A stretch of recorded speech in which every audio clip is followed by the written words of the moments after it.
Жури, както те наричах по време на шоуто, защото ти спечели и моето уважение, уважението на играта и на целия екип и на публиката.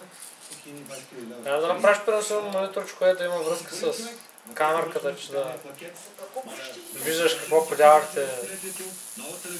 Виж, Добре, че няма да ходиш с елечето от училище. Не е елеч по лога. Добре, няма да ходиш с него, че си един случай. Бля, да правиш!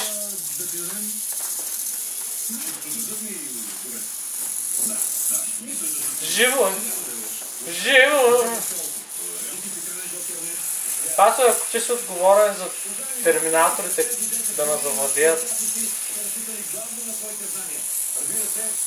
Всички искат да имат една доза късмет. Всички казват, нямаш късмет, въпросът е това, въпросът е това.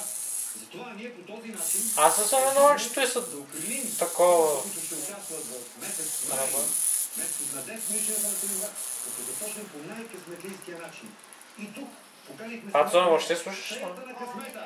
Нека да посрещнем Дина Софева.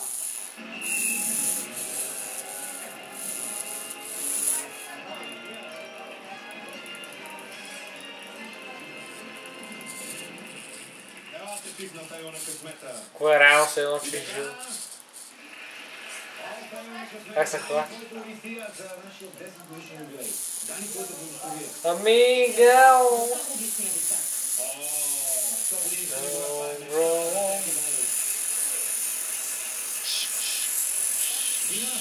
Облечена си в своя сценичен костюм и си актриса в Русенския драматичен театър Сава Огнянов и имаш такава постановка, спектакъл шоу, който разиграваш и с деца, като фейта на късмета. Дай едно начало, представи си ти. Ами, тъй прекрасна и напета, а съм фея на късмета. Късмета е важен в шоуто в Треноград. Ами той е важен не само за това шоу в Треноград. Аре, чек! Всички хора.